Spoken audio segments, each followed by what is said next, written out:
Alors bonjour, je m'appelle David Horvat, je suis enseignant-chercheur à l'Université de Lorraine et je coordonne à l'Université de Lorraine le Master AMAS. Alors, le Master AMAS, c'est pour Advanced Material Science and Engineering.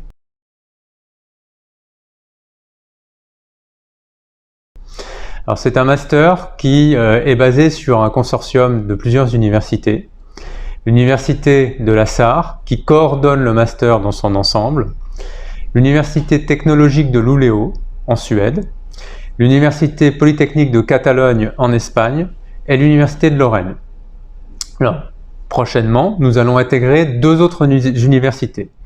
L'Université Montana University de Leoben en Autriche et l'Université de Padova en Italie. Alors, le master AMAS est basé sur donc 2 années, un M1 qui se fait dans une des universités du consortium. Le premier semestre de M2 se fait dans une deuxième université et le master se termine par un stage recherche qui peut être effectué dans une des 2 universités visitées.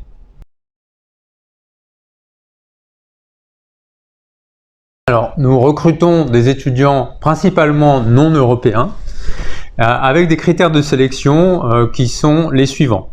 Tout d'abord, la relation des études précédentes avec la science et l'ingénierie des matériaux. Et donc sur ce premier critère, il est important de préparer un CV qui soit suffisamment percutant pour les évaluateurs.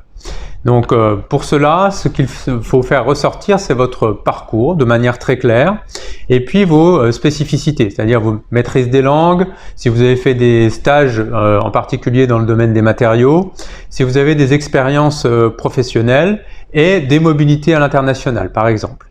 Le deuxième critère qui va servir de critère d'évaluation, ce sont vos notes, donc les résultats de vos études avant le master.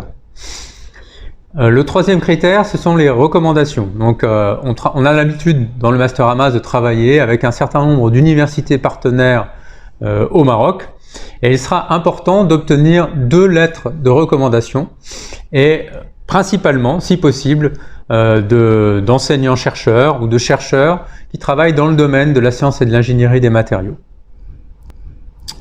Le quatrième critère, c'est la motivation. Donc vous devez préparer une lettre de motivation et cette lettre de motivation ne doit pas être une lettre de motivation type, il faut vraiment qu'elle fasse apparaître pourquoi vous êtes intéressé par la science et l'ingénierie des matériaux. Et puis le dernier critère, ce sont les langues. Et dans les langues, il y a la langue du premier pays visité qui va être la plus importante et la langue du deuxième pays visité qui va avoir une importance secondaire. Donc en tout cas, c'est important de mentionner cette information-là. Et on exige à l'entrée du master un niveau B1 pour ce qui est des étudiants qui vont commencer à l'Université de Lorraine.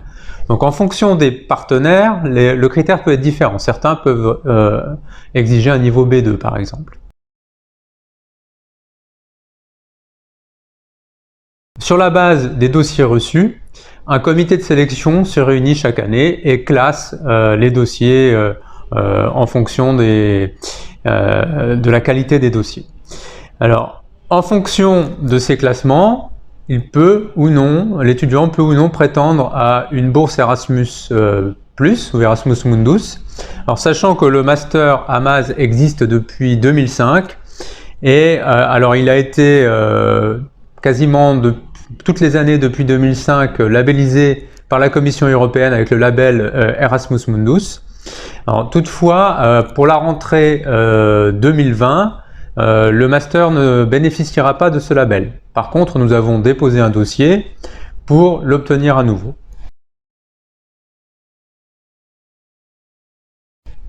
Alors, ce que je peux dire maintenant sur les étudiants marocains au sein du Master AMAS.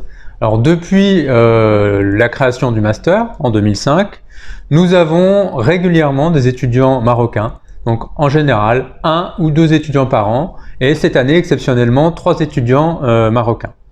Donc ces étudiants entrent souvent à l'Université de Lorraine comme première université, puis font le premier semestre de 2e année dans une des autres universités du consortium, et le stage recherche dans une des 2 universités visitées. Alors les étudiants marocains qui font le Master Hamas se placent souvent en industrie en Europe et parfois en recherche académique, donc dans des universités européennes. Voilà, je vous remercie pour votre attention.